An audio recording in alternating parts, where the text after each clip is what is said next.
सुप्रभात पिला माने तुम मानू ऑनलाइन टीचिंग क्लास को समस्त को स्वागत जनाऊँगी।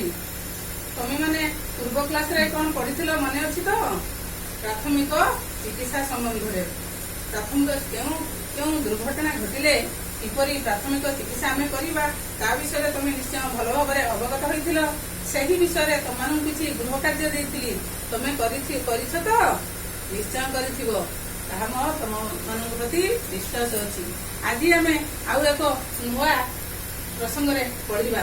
अरे पिले तुम मानू तो बेले बेले ज्वर हुए बापा माँ तुम मानू डाक्तरखाना नियंती डाक्तरखाना ले तुम मानू डाक्तर गोटे नुआ जंत्र माध्यम देखिल पिले यंत्रटी देखिल यंत्रटी कौन करती तुम मान काख कि जीव तले दिखती नहीं देखि यही जंत्रटी को आम कौन कहू ना यही जंत्रटी को आम थर्मोमीटर कहू। ये जंत्रटी कौन कहू थर्मोमीटर बुझिपाल। यह आम क्यों कार्य लगाती ना यह आम शरीर तापमात्रा जानीपारू व्यवहार करी शरीर तापमात्रा जानीपारू नथिले शरीर केते तापमात्रा आम जानीपारू। से आम यही थर्मोमीटर को किपरि व्यवहार करा जाए ता विषय आम किपरि तार गठन विषय आम जानिबा। देख ये थर्मोमीटर को 95 डिग्री रु 110 पर्यंत लेखा थाए 110 डिग्री पर्यंत लेखा थाए। यह 95 डिग्री रु 110 पर्यंत 15 भाग विभक्त करा जायछि। केते भाग ना 15 भाग माने रहिला पिले 15 भाग विभक्त करा जायछि। केते भाग 15 भाग आउ प्रति भाग को देख 95 रु 95 डिग्री रु 96 डिग्री 96 डिग्री रु 97 डिग्री एहीपरि क्रमान्वय 110 डिग्री पर्यंत लेखा अच्छी। आ प्रति 95 रु 96 10 भाग विभक्त करा जायछि। 95 रु 95 डिग्री रु 96 डिग्री 10 भाग विभक्त करा जायछि। एहीपरि आ गोटे कथा सुन पिले आम शरीर तापमात्रा दुईटी स्केल ले मापी था आमे गोटे सेल्सियस स्केल आ गोटे फारेनहाइट स्केल। सेल्सियस स्केल हैला 37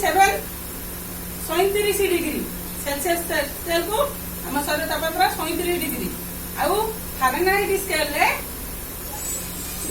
98.4 डिग्री फारेनहाइट। यही दुईटी स्केल ले आम शरीर तापमात्रा मापी था। तेणु आम्भे माने गला यही थर्मोमीटर एक पतला पारद थाए। आमे जते शरीर तापमात्रा मापू सेतेबेले से कोन करे पारदटा ए काच नली माध्यम रे प्रसारित होई ऊपर को धीरे धीरे उठे। ऊपर को उठिले आमे शरीर तापमात्रा केते कोन जानि पारू।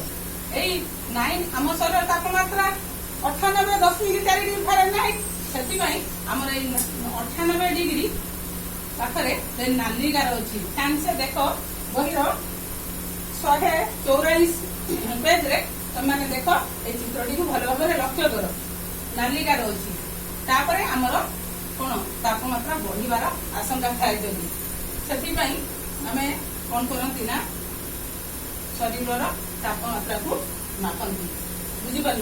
तापरे आमे एई तापमात्रा को आमे हमर जदी बेले बेले ज्वर होई कोन करे ना आम मुंडरे आमे कोन करंती बेले अतिरिक्त ज्वर आसी जाए। ज्वर आसी गले आम माँ माने कोन करंती आम मुंड को ठंडा पानी धोई दियंती।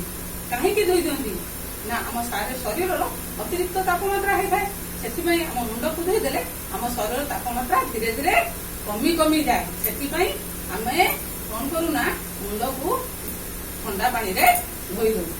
आउ आमे एई थर्मोमीटर को किपरि व्यवहार करिबा ना प्रथमे व्यवहार करबा पूर्वरु आमे कोन करबा ना भलो भाबरे ताकू ए देखो पिले मु तुमको बुझाई दोची।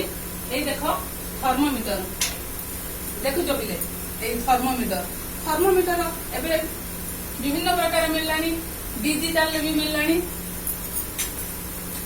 देखो पिले थर्मोमीटर ये थर्मोमीटर आम केवल काखरे कि जीवर रखीदे 2 ମିନିଟ୍ ରଖିବା। 2 ମିନିଟ୍ରୁ ଅଧିକା ରଖିବା ନାହିଁ, କାରଣ 2 ମିନିଟ୍ରୁ କମ୍ ରଖିବା ନାହିଁ। 2 ମିନିଟ୍ କାରଣ ସେ 2 ମିନିଟ୍ରୁ କମ୍ ରଖିଲେ ଆମେ ଶରୀର କେତେ ତାପମାତ୍ରା ଠିକ୍ ସେ ଜାଣିପାରିବାନି। ସେଥିପାଇଁ ଆମେ 2 ମିନିଟ୍ ରଖିବା। ଏଇଟା ଡିଜିଟାଲ, ଆମେ କେବଳ ରଖିଦେଲେ ସେ କେତେ କଣ ସଙ୍ଗେ ସଙ୍ଗେ ଲେଖା ହେଇ ବାହାରିଯିବ। କିନ୍ତୁ ଏଇ ଥର୍ମୋମିଟରରେ ଆମେ କଣ କରିବା ନା, ସେ ଧୀରେ ଧୀରେ ବଢି ବଢି 95, 96, 97 ଏମିତି 110 ପର୍ଯ୍ୟନ୍ତ ଅଛି। ସେ ପାରଦ ଆମର ଶରୀରର ତାପ ପାଇଲେ ସେ କଣ କରେ ନା ପ୍ରସାରିତ ହୁଏ। ପାରଦଟା ପ୍ରସାରିତ ହୁଏ, ଧୀରେ ଧୀରେ ବଢେ। ସେଥିପାଇଁ ଆମେ ପ୍ରଥମେ ତାର ବ୍ୟବହାର ଜାଣିବା। ପ୍ରଥମେ ଆମେ କଣ କରିବା ନା, ଧୋଇଦବା ଭଲ କରି। ଧୋଇ ଦେଇକି ଆମେ ବ୍ୟବହାର କରିବା ପୂର୍ବରୁ ଆଉ ପରେ ଆମେ ପ୍ରଥମେ ଧୋଇବା। ଘୋଡ଼େଇକି ତାକୁ ଧୀରେ ଆସ୍ତେ ଆସ୍ତେ ଆମେ ଝାଡ଼ିଦେବା। ଆମେ ଆସ୍ତେ ଆସ୍ତେ ଝାଡ଼ିଦେଲେ କଣ ପାରଦର ଚିହ୍ନଟା ଧୀରେ ଧୀରେ ପୁରା ତଳକୁ ଚାଲି ଆସିବ।